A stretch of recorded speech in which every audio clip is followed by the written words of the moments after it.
Kaibigan, isang mapagpalang oras ng pag-aaral, isang kagalakan na makakasama ka namin dito sa oras na ito sa pag-aaral ng salita ng Panginoong Diyos, na ito'y magbibigay sa iyo ng kagalakan at patuloy na katapatan sa ating Panginoong Diyos at naglilingkod habang naghihintay sa malapit na parating ng ating Panginoong Jesus. Ito po ang iyong lingkod, Pastor Ray Ruby, bilang facilitator sa ating pag-aaras na ito, pag-aaral sa oras na ito. Binabati kong lahat ng mga viewers natin mula sa buong Luzon, Visayas at Mindanao at sa buong mundo. Pagpalain nawa kayo ng ating Panginoon Diyos. Ang mga hindi ko nabanggit na mga kapatiran, mga kaibigan na nanonood at naglalagay dyan sa comment section, ay pagpapalain kayo ng ating Panginoon Diyos. Patuloy kayong masisipag na nagsusulat dyan, mga kapatid, at iniisa-isa namin yan at binabasa dahil dito namin nakikita, nakikilala, ang programang ito ay nalalaman namin kung saan nakakarating. Kaya patuloy kayong susubaybay at ganun din ang mga nakikinig sa AWR 360. Dalangin namin na kayo ay patuloy na palalakasin ng ating Panginoon Diyos na masigasig na naghihintay sa malapit na ang pagdating ng ating Panginoong Jesus. Ito po ang para patuloy na makakasama ninyo sa studio. Ang ating unang pastor na makakasama natin pa rin dito ay si Pastor Lito Cadaw. Siya po ang ating isa sa mga guro sa School of Theology sa Adventist University of the Philippines. Kumusta kayo, Pastor Lito? Mabuti naman, Pastor Ray. At sa atin po mga taga-subaybay, kagalakan po namin na muli kayong mapaglingkuran at tayo sama-samang matuto at lumalim ang ating pagkaunawa sa kanyang banal na salita. Kaya sa araw pong ito, kaya aming binabati at umaasa kami na ang pagkapala ng langit ay ating mararanasan sa ating pag-aaral. Maraming salamat. Ang pangalawang makakasama natin dito ay si Pastor Ray Salo. Siya po ang Behavioral Formation Officer ng Manila Adventist College at Executive Director ng Asia Association of Clinical Pastoral Education. Kumusta kayo, Pastor Salo? Mabuti naman, Pastor Ray Orbe, at ating pamusta mula sa Manila Adventist College at buhatan ng Asia Association for Clinical Pastoral Education. At aking binabati personal ang aking kabatch dyan sa district ng Libak, Sultan Kudarat. Marami tayong taga-subaybay doon, Pastor Ray at Pastor Lito.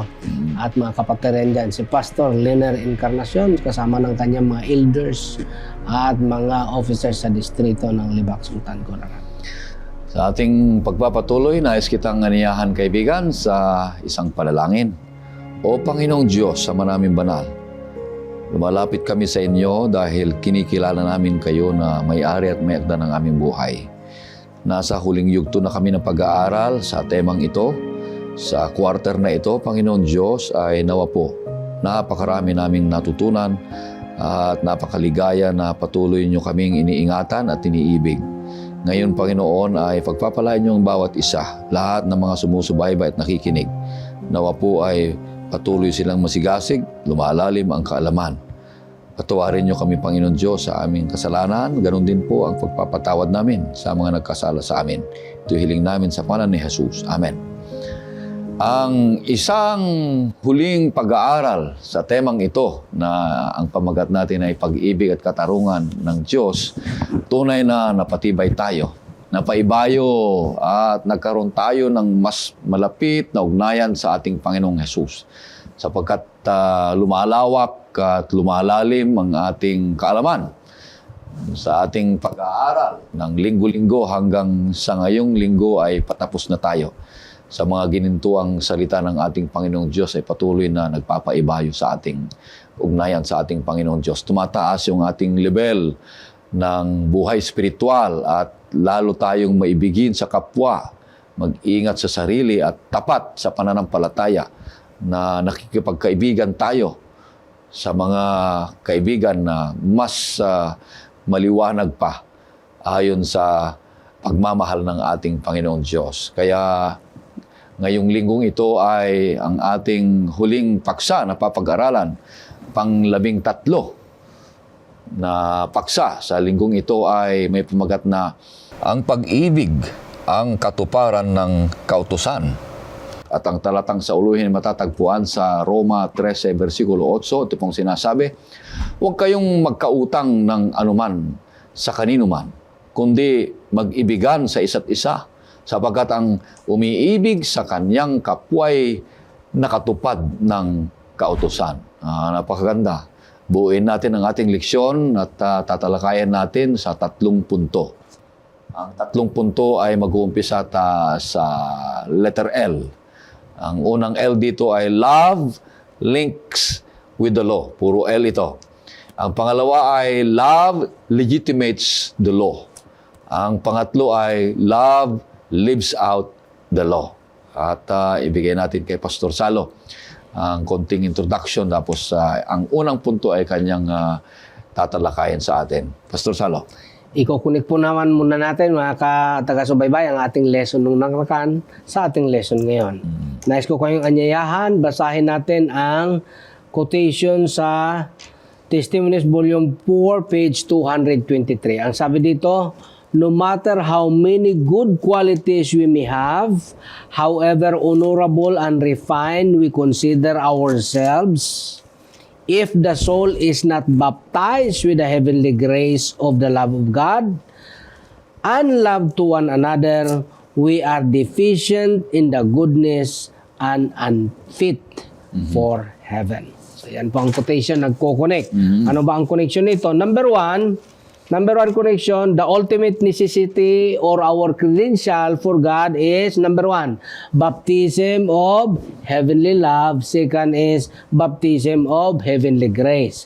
Na magkukunik sa ating lesson ngayon, love to God and love to others are both genuine. Pag sinabi nating love to others, dapat hindi lagpas sa ating love sa sarili, sapagkat kung lagpas yan, ma-abuse ka. Kapag kung mababa naman, maging selfish ka.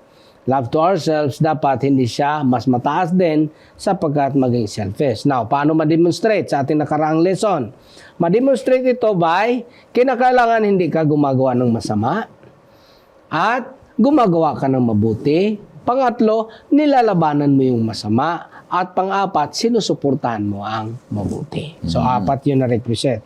Now, dito sa ating lesson ngayon, paano ba na-link ang love sa law? Ang link po dito, mga kaibigan, unang-una, mga taga-subaybay, love is the only motivation for obedience.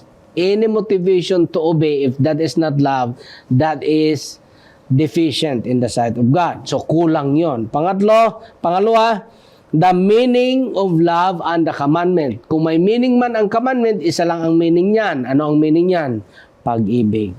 Pangatlo, ito yung pinaka-core ng ating commandment, yung pag-ibig ng Diyos. Okay, so punta na tayo sa ating unang punto. Unang punto natin, love links the law. Paano ba naglilink ang pag-ibig sa law? Okay, titingnan natin. Isang teksto lang babasahin natin dito. Isang teksto lang dito iikot ang ating diskusyon sa unang punto. Matthew 22:37-40. At sinabi sa kanya, ibigin mo ang Panginoon mong Diyos ng buong puso mo at ng buong kaluluwa mo at ng buong pag-iisip mo. Ito ang dakila at unang utos. At ang pangalawa ay katulad nito, ibigin mo ang iyong kapwa na gaya ng iyong sarili. Sa 2 utos na ito, nakasalig ang buong kautusan at ang mga propeta. Okay. So, 2 punto dyan. Una, nagtanong kasi, diniscuss natin yan nakang linggo. Nagtanong kasi yung isang lawyer, pero gusto lang naman talaga niyang itrap yung ating Panginoon Jesus. Hindi talaga niya gustong matuto. So, ito yung klaseng tanong niya. So, ano ba ang pinakadakila sa lahat ng commandments? Sinagot naman siya ng ating Panginoon. Ang sabi niya, love your God above all else. May 3 requirements yan. With all your heart, with all your soul, with your mind. In-explain natin yan nung nakaraan. Pangalawa, love your neighbor as you love yourself. Yan yung tinatawag na explain natin nung nakarang linggo na conjunction comparison. Now, ano ibig sabihin nito? Number 1, mga taga-subaybay, law without love is not from God. Yan ha? Yan ang unang link. Kung may batas na walang pag-ibig, ay hindi yan sa Panginoon. Second, the ultimate meaning of the law is love. Third, the only reason for obedience is love. Pangapat, the only motivation acceptable to God to love others is because we love God. So yan po ang pinakammga pundasyon ng ating unang punto. Paano ba nagli-link ang law at saka ang pag-ibig? Sasama. Na, meron ditong quotation na nais ko kayong imbitahin. Higher Places, page 287. Ang sabi dito, Christ taught that rank or wealth should make no difference in our treatment of one another, and that in all light of heaven, all brethren, earthly position or worldly honor do not count in God's valuation of men. Last paragraph. He created all man equal, He is not respecter of person. Ano bang ibig sabihin nito? Pag sinabing equal ng paggawa ng Diyos, ang ibig sabihin niyan, Pantay. they have all equal opportunity. Okay? For example, sa time, equal tayo lahat. Prepareho. 24 hours. Depende sa ating paggamit. Pero wag nyo yung tingnan na equal sa itsura. Hindi. Kasi nga, iba-iba ang effect ng kasalanan. Siyempre. Equal opportunity. Sunod pa, equal honor and equal value. Ibig sabihin, kahit ano mang itsura natin, kalagayan, mahal pa rin tayo ng Diyos. So, equal yan. Pangatlong equality, binigyan tayo ng equal opportunity to respond of the love that He has given. Hindi dito ang Diyos na ito ay dahil ikaw ay ganito, mas malaking opportunity ang pag-ibig na ibinigay ko sa iyo. Hindi. Lahat equal ang binibigay, tapos equal din ang opportunity ng iyong pag-respond. So, pag sinabing equal, ang pinapahiwatig dito sa talata na ating binasa, may tinatawag na sa batas, may tinatawag na kondisyon. Ang tawag dyan is sa concept ng batas, kondisyon sine qua non. Ano ba yung kondisyon sine qua non? Ito ay isang kondisyon na pag hindi ito mangyayari, hindi mangyayari yung isang bagay. Ang tawag niyan kondisyon sine qua non. Dito, sa ating lesson, meron tinatawag ditong kondisyon sine qua non. Ano yon? Malalaman na mahal mo talaga ang Diyos kung mahal mo ang iyong kapwa. Yan yung palang kondisyon sine qua non. Sapagkat yung binasa natin talata sa ating sa uluhin, hindi pwedeng mag-claim ako na mahal ko ang Diyos, pero kinamuhian ko yung aking kapwa. Okay, Kasi nga nakikita nga ang kapwa yung Diyos hindi mo nakikita. So yan yung kondisyon sine qua non. Kaya ano ba talaga ang pag-ibig? Ang maraming kalituhan kapag sinisiparate natin ang love and works, love and law, love and grace. Hindi po yun ganon. Kundi ano po ba?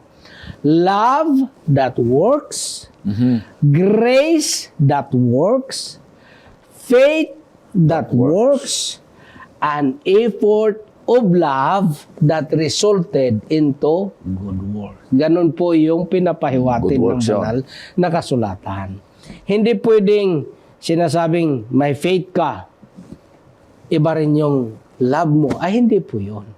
Because faith works, love works. Now, ang tanong dyan, Gagawa talaga. makakagawa ba ng mabuti kung walang love? Ayan ay ating sasagutin sa ating pangatlong punto. Basta, dito sa ating unang punto, ang kautusan ng Diyos ay kautusan siya ng pag-ibig. At siya ay hindi prohibition, kundi siya ay protection. Unang kautusan na binigay niya sa Garden of Eden, huwag mong kainin to kasi mamamatay ka. Protection yon. Hindi yon prohibition. Bakit? Mas malaki nga ang pinapayag. Sabi niya, 99.9 pwede mong kainin, isa lang huwag mong kainin, mamamatay ka. Dumating ang kaaway, kainin mo yan. Hindi siya nagsasabi ng totoo sa iyo. Ngayon, pinaniwalaan ng tao. Di, tapos tayo. Bakit yun nangyari? Because of equal opportunity of the exercise of freedom. So, in conclusion, in our lesson, point number 1, love links the law. The law in itself is a law of love. Napakaliwanag na, maliwanag na yan ha mga kapatid, mga kaibigan. Nagpapasalamat tayo na kung may pag-ibig, may kaakibat na kautusan dahil naghahanap tayo ng justice. Diba? Lahat na justice na sinasabi, may pag-ibig, may kautusan. Hindi mo pwedeng paghiwa-hiwalayin yan. Yung sinasabi ni Pastor, ano po, kung may pananampalataya, may gawa ng mabuti. Kung mayroong biyaya, may gawa ng mabuti. Lahat yan, mga ito mga kapatid, maliwanag, hindi pag-ibahin. Kung tayo'y totoong umiibig, ay tayo'y talagang masayang tumutupad sa kautusan. Mahirap yung hindi ka masaya na tumutupad sa kautusan. Ay dahil lang pag-ibig ay may saya. Pastor, ano? Kaya nga ang pinakamataas at pinakadakila sa lahat ay pag-ibig dahil walang taong umiibig na hindi masaya. Lahat na umiibig ay masaya, mga kapatid. Kaya masaya tayong tumutupad sa utos dahil link yan. Magkasama yan. Parang isang, kanyan barya yung tao at saka yung, nandyan ng tao at ibon Kaya maraming salamat. Magkasama yan Ayan. Hello, Pastor. Oo.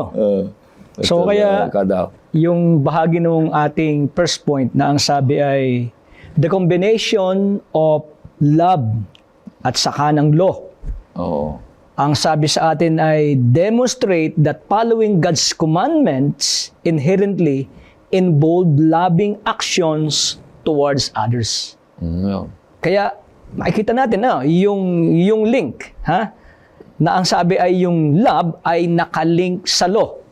Na dahilan sa pagkakaugnay nito, ito ay nagdadala at naghahatid at nagmo-motivate ng ang sabi sa atin ay loving action towards others.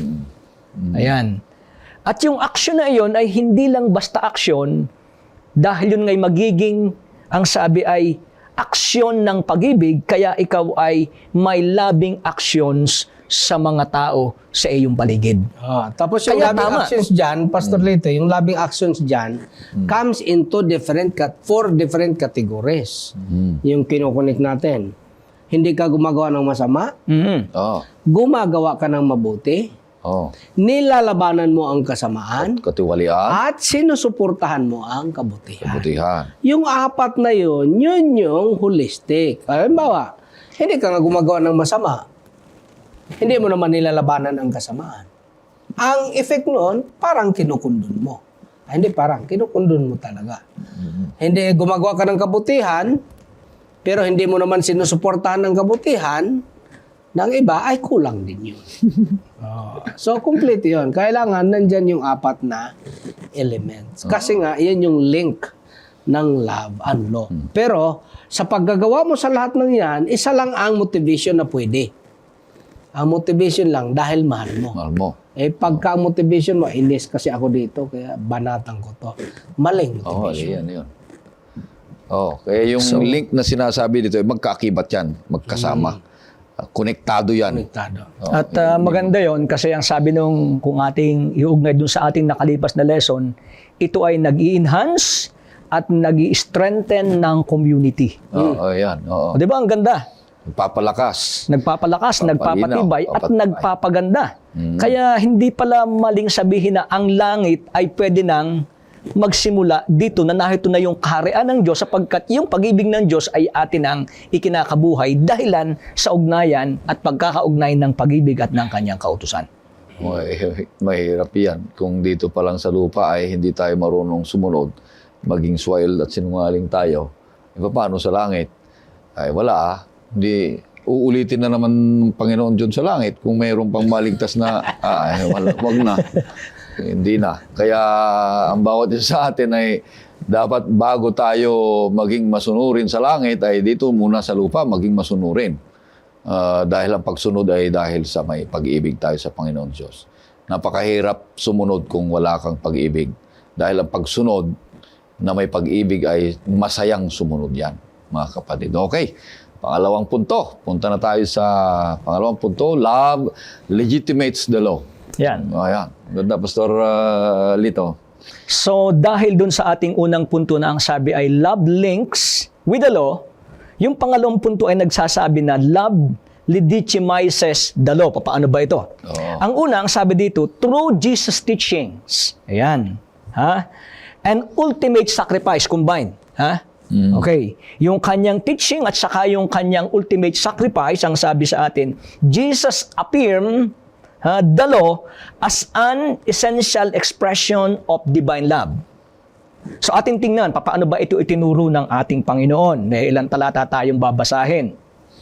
Magsimula tayo dun sa John 14:15 at ating ikukonect sa 1 John 5:3. Ano muna ang binabanggit sa John 14:15? Kung ako'y inyong minamahal, ay tutuparin ninyo ang aking mga utos.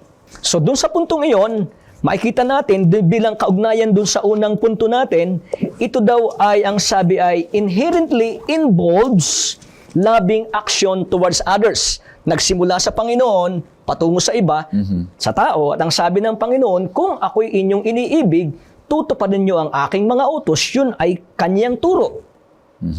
Pagdating naman sa unang Juan 5:3, Sapagkat ito ang pag-ibig sa Diyos na ating tuparin ang kanyang mga utos at ang kanyang mga utos ay hindi pabigat.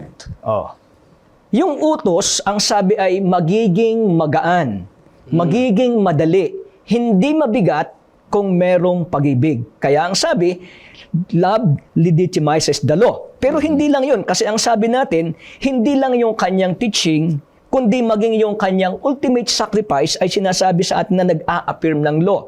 Paano ba ito nangyari? Pero atin muna sigurong basahin yung Roma 3:31. At pagkatapos ay atin titingnan, siguro ating magandang i-connect ito sa Roma 16:26. Pero atin munang basahin yung Roma 3:31. Ano ba yung pagkakabanggit po dito, mga minamahal? Kung gayon, pinawawalang saysay ba natin ang kautusan sa pamagitan ng pananampalataya? Huwag nawang mangyari. Kundi pinagtitibay pa na natin ang kautusan. Maliwanag yan. Ngayon, ganito, para atin pong makuha at mabuo natin yung connection. Kasi ang sabi ng ating punto ay yung sa pamamagitan ng turo ni Kristo at ng kanyang sacrifice ay kanyang inaffirm ang law as essential expression ng divine love. Pinagtibay niya. Paano ba nangyari yan? Nung sabihin na dahilan sa pananampalataya ay pinagtitibay pa nga natin ang kautusan. Babalik po tayo ng kaunti kasi ang maliwanag sa Biblia, ang kaligtasan ay sa biyaya. Bakit sa biyaya? Paano nangyari yun? Kasi ang ating Panginoon ay nagbigay ng kanyang buhay doon sa krus para maging sacrifice para sa kabayaran ng ating kasalanan. Ang tawag doon ay grace. Kaya ang kaligtasan ay dahilan sa sakripisyo ng ating Panginoon na kanyang ginawa dahilan sa pag-ibig. Pero yung sakripisyong iyon ay magiging atin sa pamamagitan ng pananampalataya. Ngayong namatay ang ating Panginoon, tayo'y mananampalataya at ating tinanggap ang kanyang sakripisyo. Ang tanong, pinawawalang saysay ba natin ang kautusan sa binasa? Anong sabi, Pastor Ray? 7:12. Yung 7:12. Titibay pa nga natin. Oo, I-connect natin. Maganda, Pastor, yung binabanggit ng Roma. 3:31. Roma 16:26. Yan, kung atin titingnan, ito'y napakatibay na nagiging resulta matapos na ang tao ay mabuhay sa pananampalataya. Tingnan natin. 16:26. Subalit, nahayag na ngayon at sa pamagitan ng kasulatan ng mga propeta ay ipinakilala sa lahat ng mga bansa tungo sa pagsunod sa pananampalataya ayon sa utos ng Diyos na walang hanggan. Aba, napakaliwanag yan. Ha? Kasi ang punto natin ay teaching of Jesus and ultimate sacrifice affirmed the law. Ang kaligtasan ay sa biyaya, sa pamamagitan ng pananampalataya. At ang pananampalataya, anong pagkakabanggit ng talata? Pakibasa uli. Yung talatang 26. 26, sabi niya, subalit nahahayag na ngayon at sa pamagitan ng mga kasulatan ng mga propeta ay ipinakilala sa lahat ng mga bansa tungo sa pagsunod sa pananampalataya. Pagsunod sa pananampalataya. Kaya ang pananampalataya ay nagdadala ng tinatawag nating pagsunod.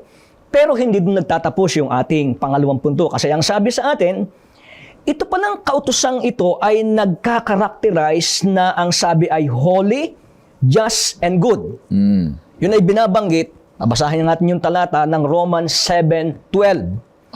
At dito po ating makikita, yung katangian ng kautusan ay katangian din mismo ng ating Panginoon. Tingnan natin, basahin po natin Roma 7:12.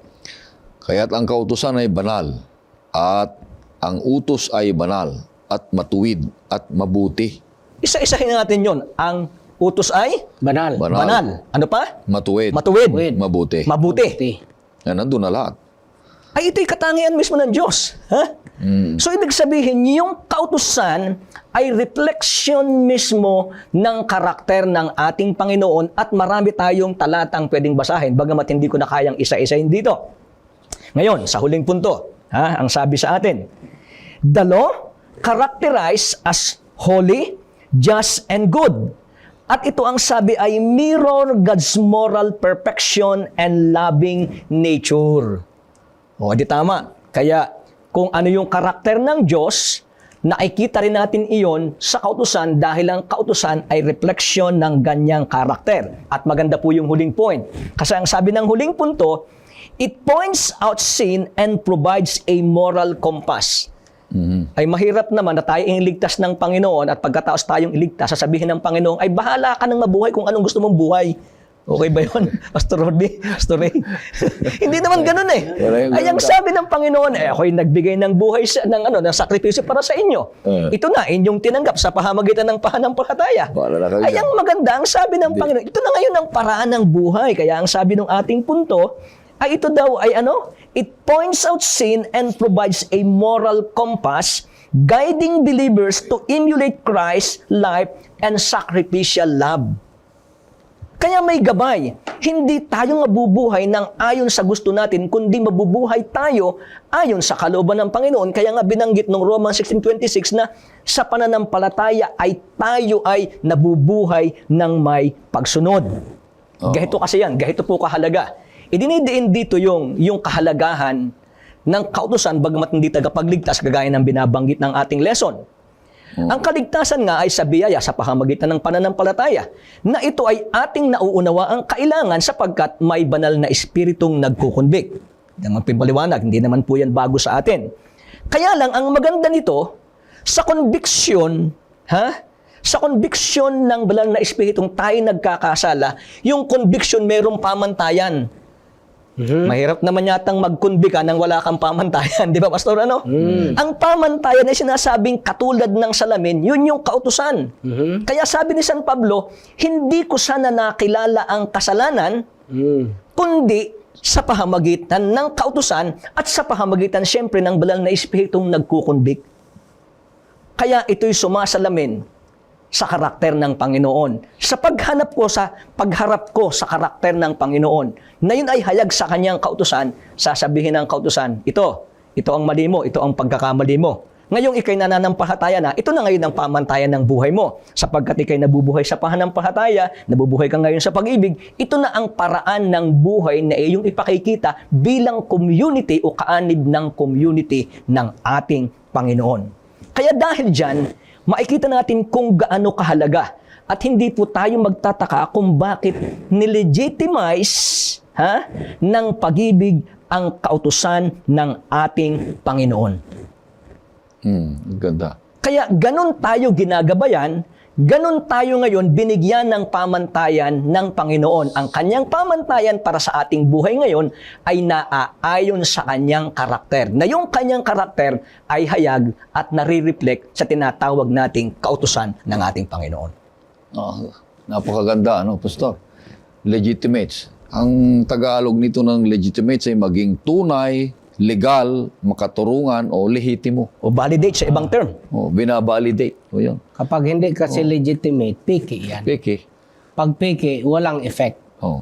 So, Peke. so, ibig sabihin, kung yung pag-ibig mo ay hindi sumusunod sa kautusan, right and wrong, hindi sumusunod sa right, hindi tunay ang pag-ibig. Oh, at Na saka yung pinapakita kautusan mo ay hindi ayon sa pag-ibig. Wala Fake rin. din yun na Oh, kautusan. kaya nga link kanina, yung una, magkasama yun eh. So napakagandang paliwanag mga kapatid na totoong tunay na pinagpapakita tayo ng Panginoon Diyos ng pag-ibig niya. Sinunod niya ang kautusan. Nilelegalize niya ang kautusan dahil may pag-ibig yan, mga kapatid na nagkasama. Maraming salamat sa paliwanag. At ito'y patunay na totoo ang bawat isa sa atin. Nasa tamang landas ang bawat isa sa atin. Na kung ang bawat isa ay totoong umiibig, ay talagang sumusunod sa kautusan na may kasiyahan. Nakikita sa ating buhay yan, mga kapatid. Ano po? Kaya maliwanag din ay sa huling aklat ng Biblia, sa aklat ng Apocalypse ni San Juan ay kanyang binanggit na may katangian ang mga banal. At ang sabi, narito ang pagtitiyaga ng mga yan. banal. Yun yung kanyang bayan. Ha? Oh. Yun yung kanyang bayan na tinanggap ang kanyang sakripisyo, nanampalataya, at ang sabi ay, ang pagtitiyaga ng mga banal ay narito na silang nagsisitupad ng utos ng Diyos at may pananampalataya kay Jesus. Magkakonbay yan, hindi po yan pwedeng maghiwalay. Sapagkat nga ang pag-ibig ay nilegitimize ang kautusan. So yung pag-ibig ng Panginoon na naging daan para siya ay magsakripisyo ng kanyang buhay para sa atin na ating tinanggap sa pamamagitan ng pananampalataya, hindi yan pwedeng magkahiwalay, laging magkakaugnay yan. Kaya sabi sa atin ng bayan ng Diyos sa huling panahon ay tumutupad ng kanyang utos. Oh, napag-aralan natin yan, mga kapatid, na ang pag-ibig ay unang-una bago umibig ay may pananampalataya. Oh. Dahil yung pananampalataya niya, katapos na naniwala siya sa isang tao, naniwala tayo sa Panginoon Diyos, doon nag-umpisa ang pag-ibig natin sa Kanya. Dahil sa pagkilala natin sa Panginoon Diyos, doon natin mahuhuli o kaya lumalabas ang ating pag-ibig sa Kanya dahil naipakita na ng Panginoon Diyos ang pag-ibig niya sa bawat isa sa atin. Ano po? So, punta na tayo sa pangatlong punto, mga kaibigan. Love lives out the law. Anong ibig sabihin nito, Pastor Salo? Ibig sabihin ito na yung ultimate third point. Na kailangan yung love link siya sa law. Pangalawa, dapat legitimate siya. Ano ba yung legitimate? Talagang may legal agreement kayo. May document. Legitimate yan. Tunay. Pagka hindi tunay, illegitimate. Now, ngayon, papaano ba naging legitimate? Ito yon. Love lives out of the law. Yun. Love lives out of the law. Roma 3:6. Ano ba ang sinasabi ng ating Panginoon sa Roma 3:6? Dito pinapakita ang pagpapahayag ng pag-ibig ng Diyos at may sinasabi siya rito na kailangan natin sundin. Roma 3:6. Ang pag-ibig ay hindi gumagawa ng masama sa kanyang kapwa. Okay. Ang pag-ibig ang siyang katuparan ng kautusan. Pag mahal mo yung iyong kapwa, hindi mo gagawa ng masama. Ngayon, pag di ka na gumagawa ng masama, natupad mo na yung utos. Halimbawa, ang kautusan, ang sinabi ng kautusan is, thou shall not commit adultery. Mahal mo eh. Oh. So, hindi ka ngangalo niya kasi mahal mo asawa mo. Oo. Hindi mo rin yun kakabitin yung isa kasi mahal mo rin yung kapwa mo, masisira yung relasyon niya sa isa.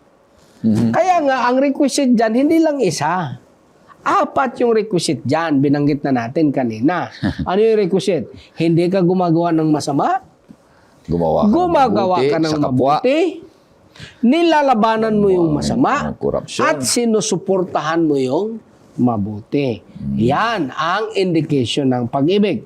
Ngayon, Santiago 2:8 at 9. Ano ang sinasabi ni Santiago tungkol sa ating pag-live out ng pag-ibig sa kautusan? Santiago 2. 8 at 9.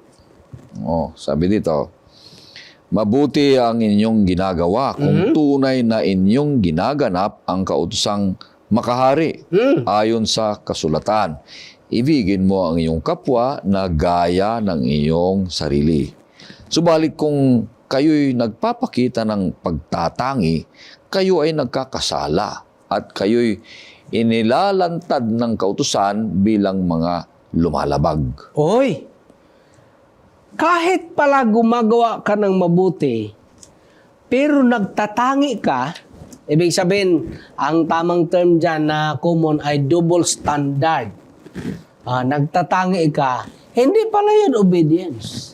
Ang tawag doon ay lumalabag ka. Ngayon, sabi niya, mabuti ang iyong ginagawa kung mahamalin mo ang iyong kapwa na walang pagtatangi. Tatangi. Anong dahilan? Dahil mahal mo nga. Ngayon ang tanong, meron bang umiibig na nagtatangi? O tingnan natin, anong sagot ng banal na kasulatan? Matthew 23:23. Yun. Matthew 23:23.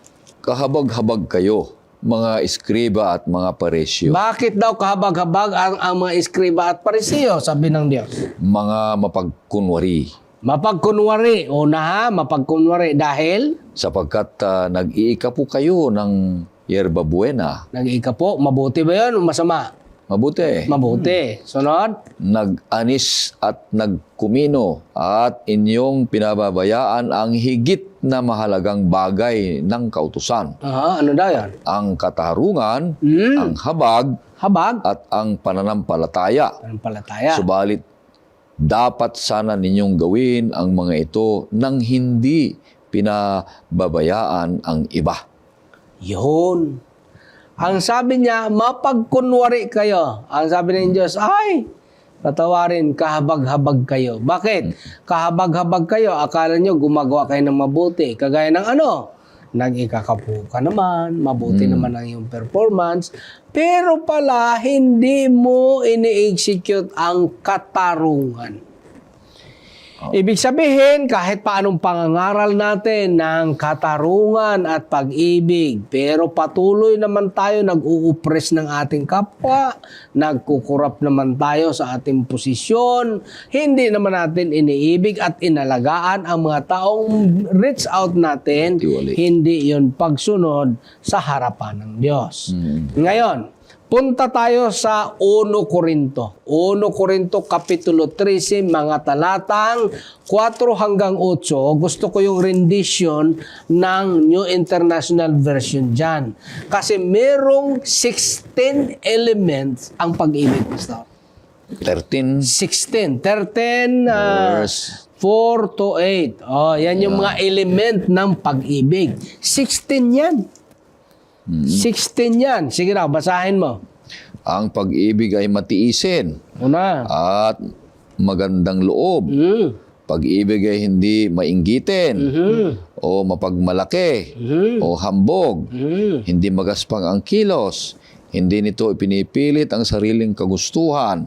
Hindi mayayamutin. Hindi nagtatala ng mga pagkakamali.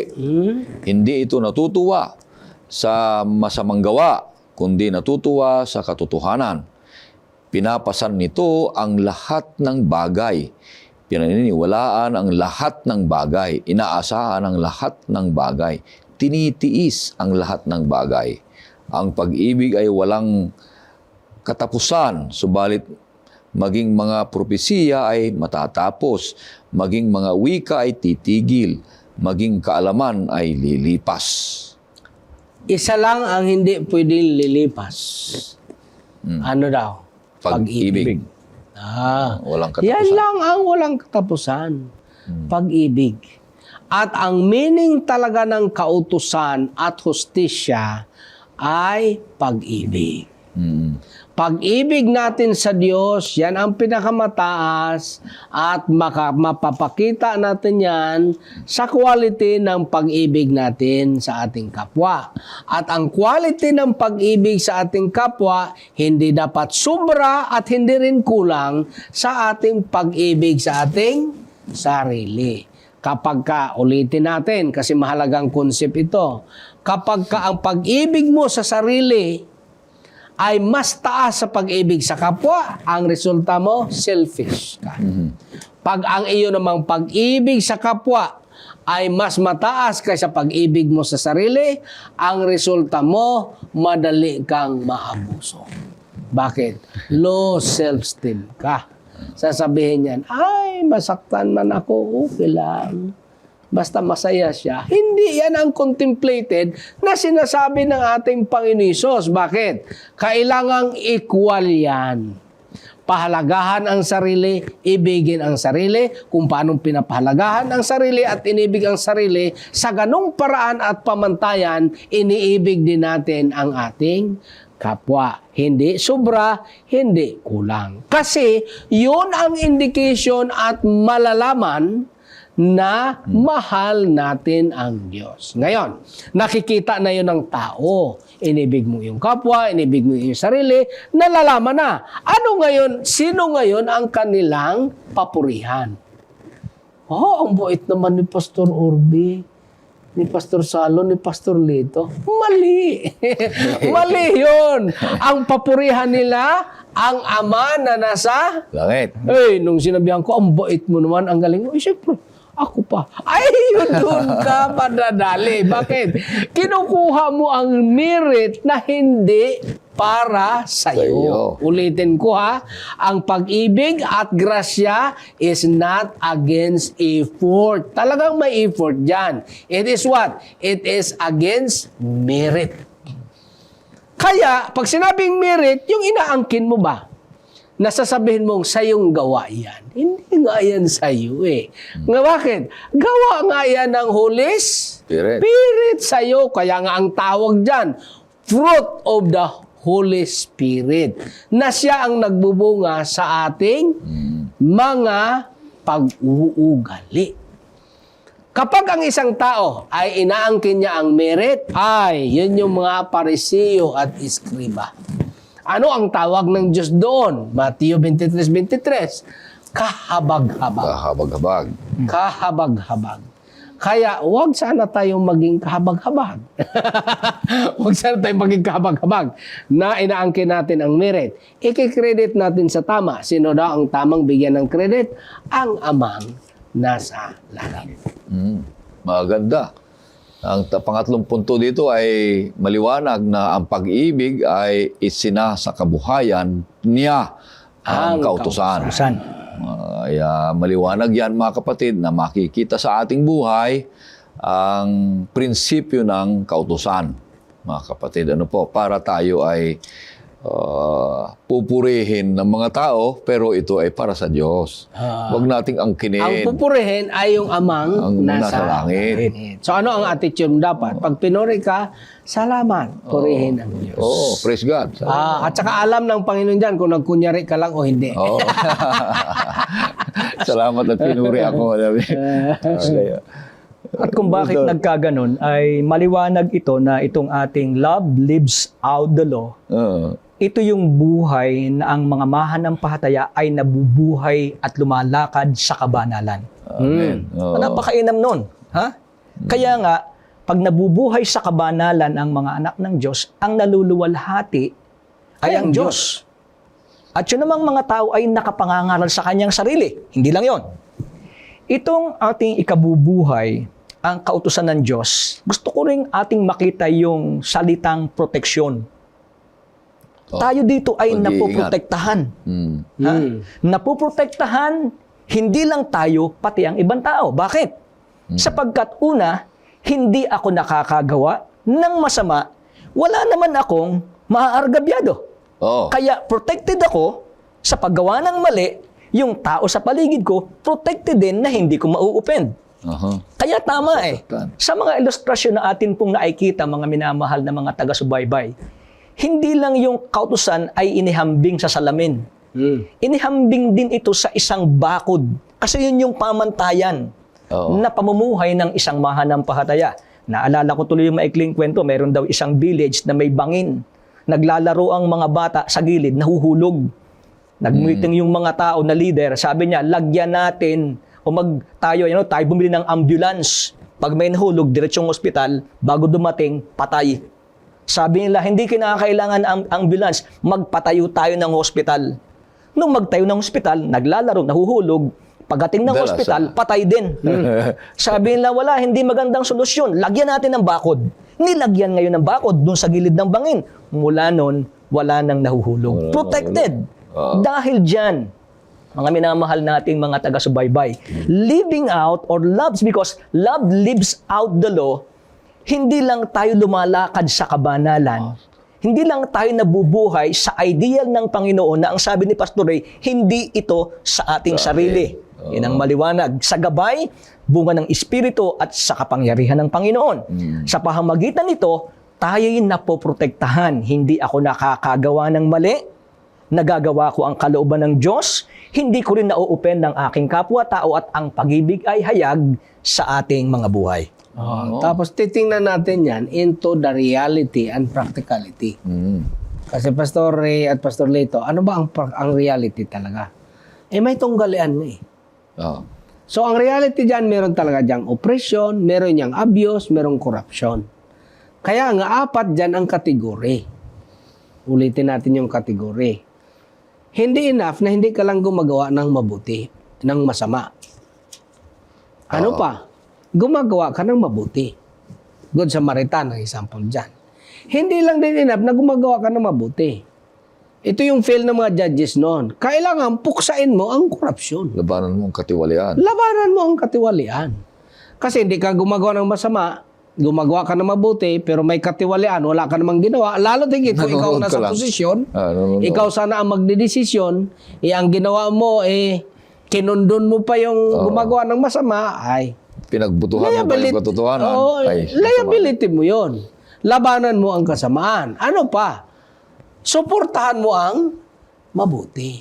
Yan yung pinapakita ng ating Panginoon mula pa sa Old Testament hanggang sa New Testament hanggang ngayon. Yan yung pinapakita. Na hanggang ngayon, kailangan yung 4 na yan kumplito. At dito makikita, nang sabi ng Galatia, pagkaganyan ang buhay, inapplicable na ang law. Ano bang ibig sabihin? Ang sabi naman ng iba, wala na nga ang batas. Walang sinabi na wala ng batas. Ang sinabi dyan, unapplicable. Bakit?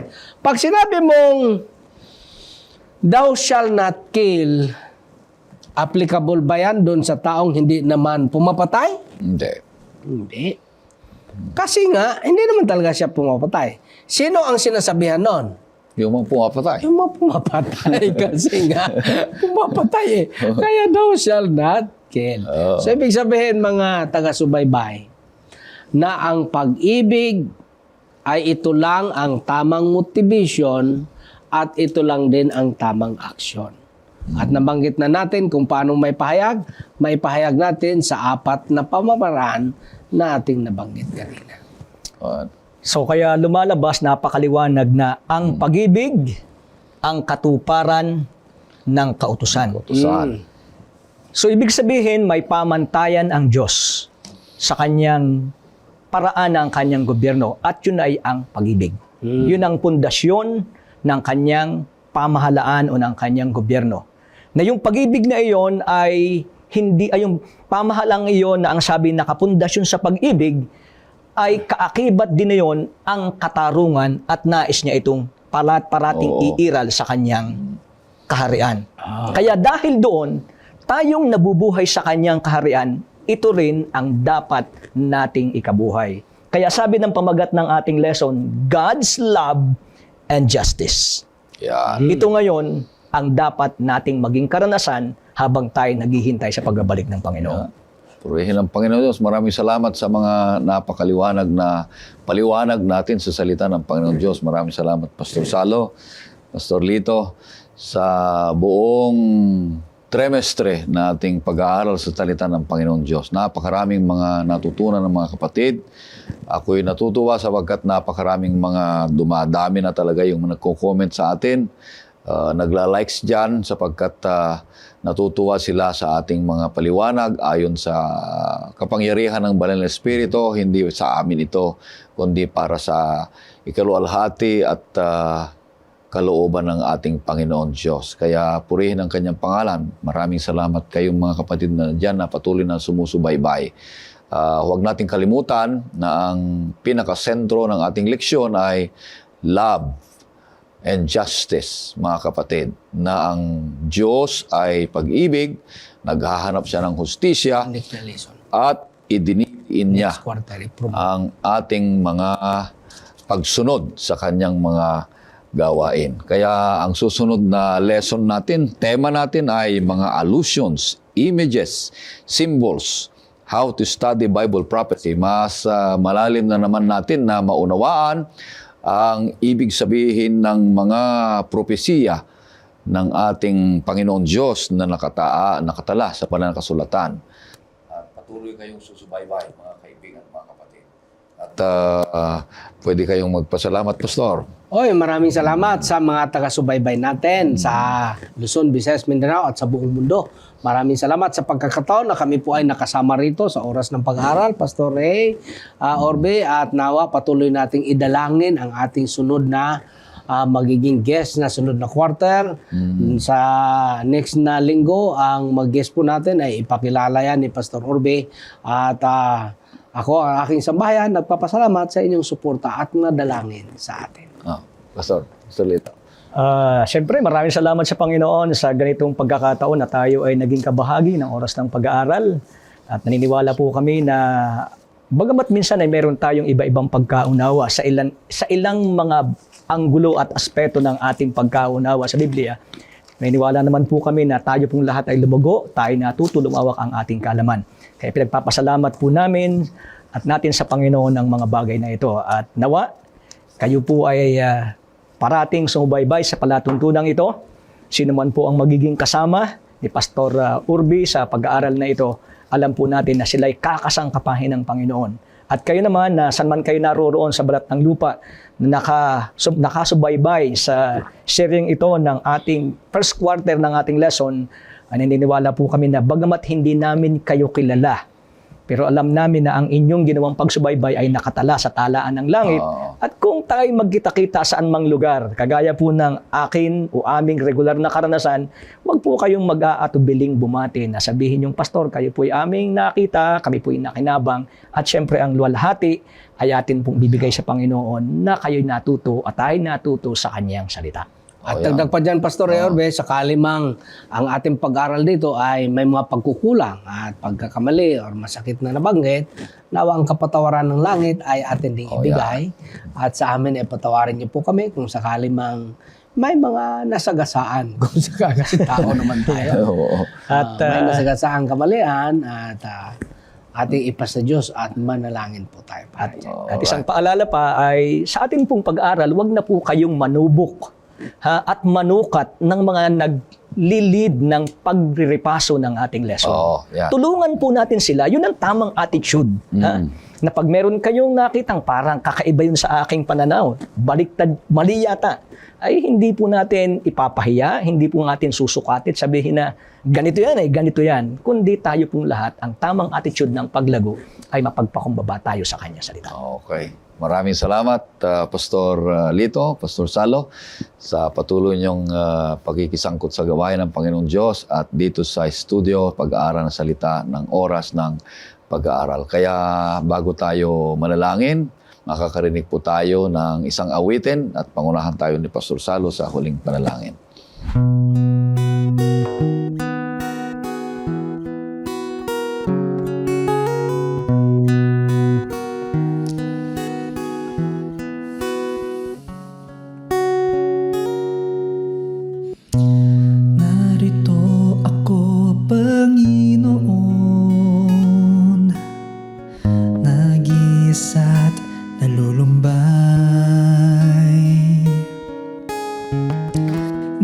Batid ang aking gagawin. Ako'y lito sa aking buhay.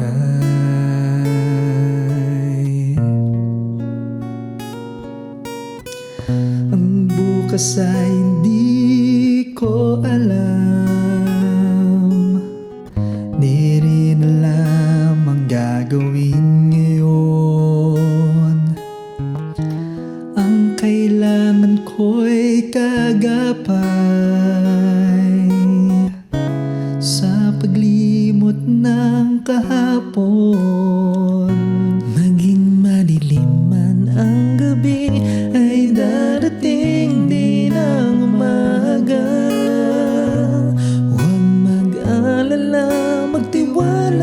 sa Kanya. Kung ano man ang gumugulo sa isip mo, sa isip mo,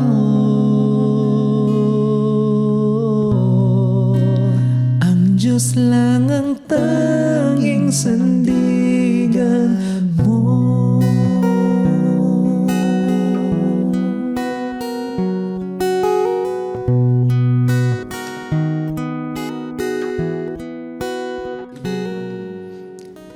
Kaibigan ko, wag malumbay kahit ika'y nag-iisa. Ano man ang iyong nakaraan,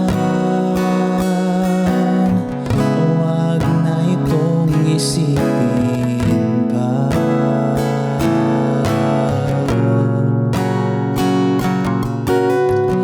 Ang bukas ay di mo alam, ngunit di ka dapat mangamba. Di ka niya pababayaan, ialay ang lahat sa Kanya. Maging madilim man ang gabi, ay darating din ang umaga. Huwag mag-alala, magtiwala sa Kanya. Kung ano man ang gumugulo sa isip mo, sa isip mo,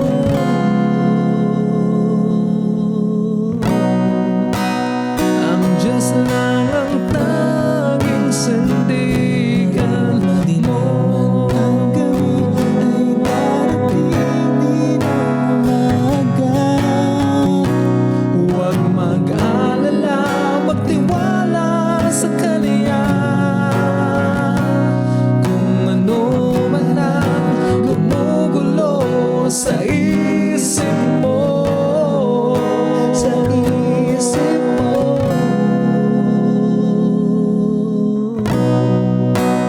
ang Diyos lang ang tanging, ang Diyos lang ang tanging, ang Diyos lang ang tanging sandigan mo. Sandigan mo, sandigan mo, sandigan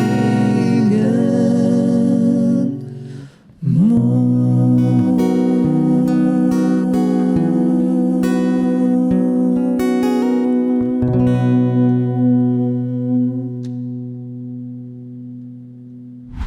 Pastor? Tayo po ay manalangin. Maraming salamat, mahal na Ama, sa inyong pagpapakita sa buong trimestre na ito ng inyong pag-ibig na may hustisya, pag-ibig na may gawa, pag-ibig na may panampalataya. Sakali man, Panginoon, hindi palubusan ang aming pagkaunawa sapagkat kami ay nahulog sa kasalanan, limitado ang aming capacity, inyo pong punuan, mahal naman. Nawa po, hindi lang ito regular na pag-aaral ng aming lesson, kundi ito ay isang kontribusyon ng bahagi ng proseso ng pagpakabanal sa pamagitan at paggabay ng banal na Espiritu. Nawa po ang bawat isang nagsusubaybay at kaming nag-aaral dito sa studio at nag-aaral sa mga tahanan ay lumago ng kabuuan at ang kapurihan ay para sa inyo. Ito pong lahat ang dalangin sa pangalan ni Jesus. Amen. Amen. Maraming salamat, kaibigan, sa patuloy na pagsusubaybay. Ganon din sa AWR, sa inyong pakikinig. Purihin ang Panginoon Diyos. Mahal ka ating Panginoon.